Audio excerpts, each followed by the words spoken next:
Jackson Radio Show.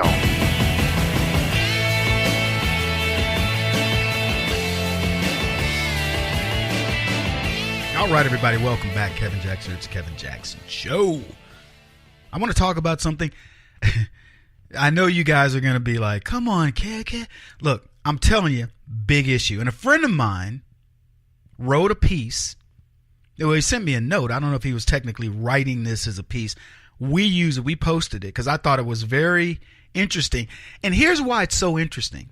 Like I've been trying to do, my buddy ties all of this NFL stuff into this.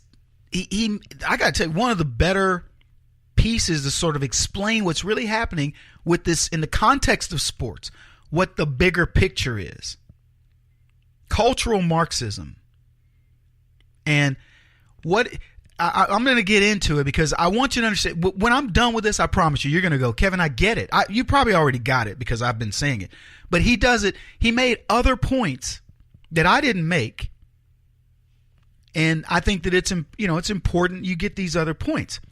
It's a deeper issue than what people think about. And he wrote this: why boycott the NFL? Because we won't support cultural Marxism. And he says it's been brewing for years.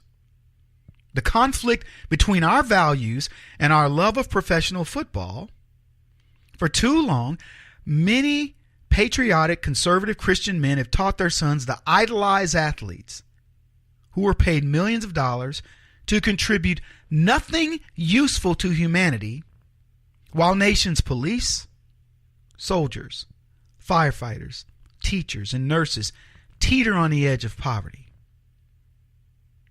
And all too often, the nightly news reveals that these so-called heroes use drugs, both performance-enhancing and recreational, beat their wives and mistresses, neglect their children, or worse. When it comes to choosing role models and rewarding work with fat salaries, we as Americans can do better.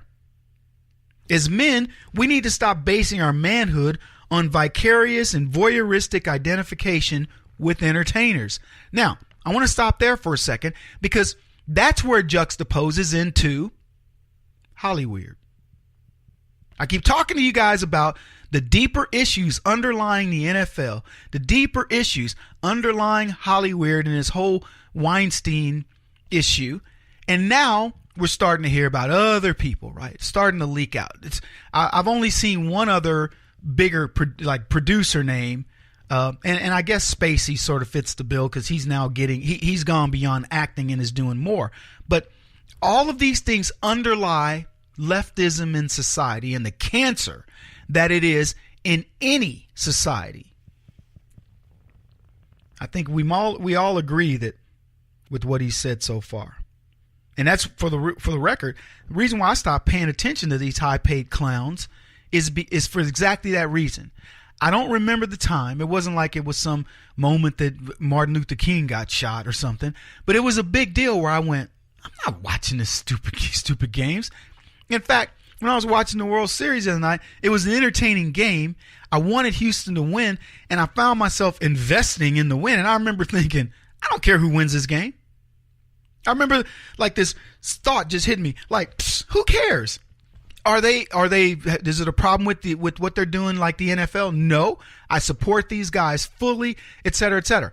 But at the end of the day, it isn't going to improve my life or the life of any individual person, no matter who wins or loses this game. All that happens is some guys are going to have a parade and the other guys are going to get some attaboys.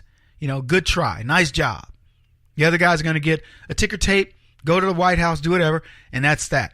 This doesn't do anything to move the ball forward for humanity, unless we look at it in its deeper context.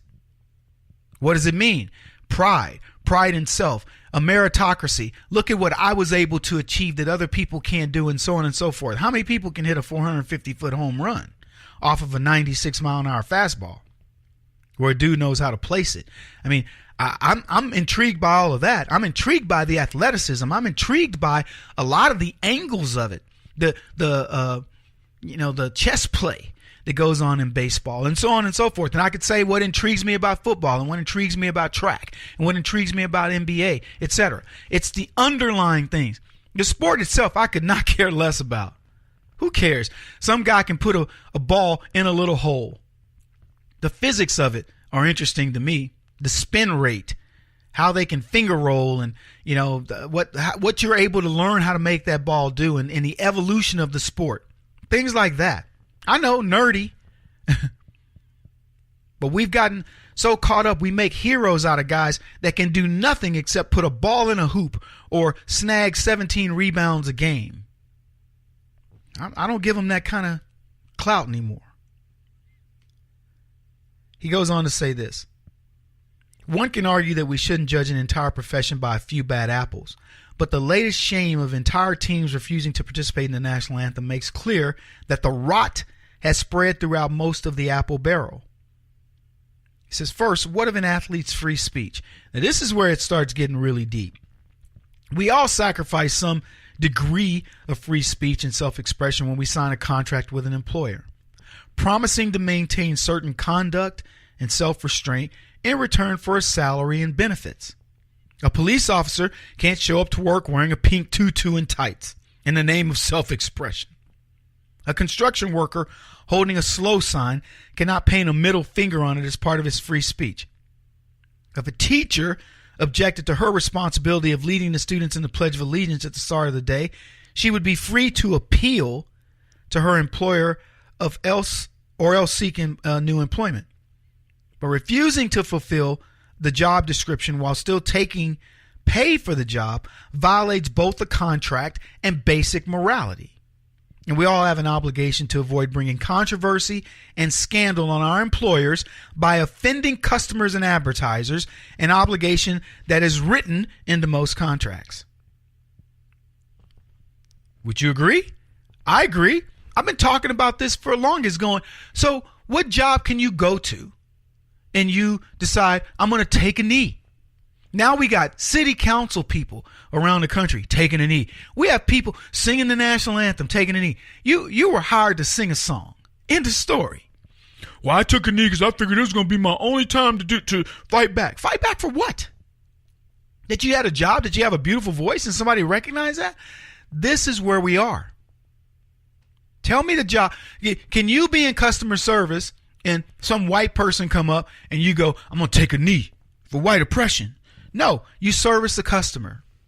And what's so funny about it is black folks, if they were true in this, they would tell you quite frankly that they'd rather satisfy a white customer than a black customer. Black customers get crazy. Look at the airline videos and things like that, and you'll see black folks losing their minds over the dumbest of things. Look, I'm not trying to do a broad brush on this stuff. I'm just telling you, per capita, we do the silliest stuff for the worst reasons, and it's the reason why people tell you, I don't like going to black businesses. I don't like dealing with black folks, especially women. Yeah, I'm just going to keep it real. Y'all can get mad at me because you know what? The truth will set you free. When we come back, I want to talk more about this because it is an important topic that I can't stress enough.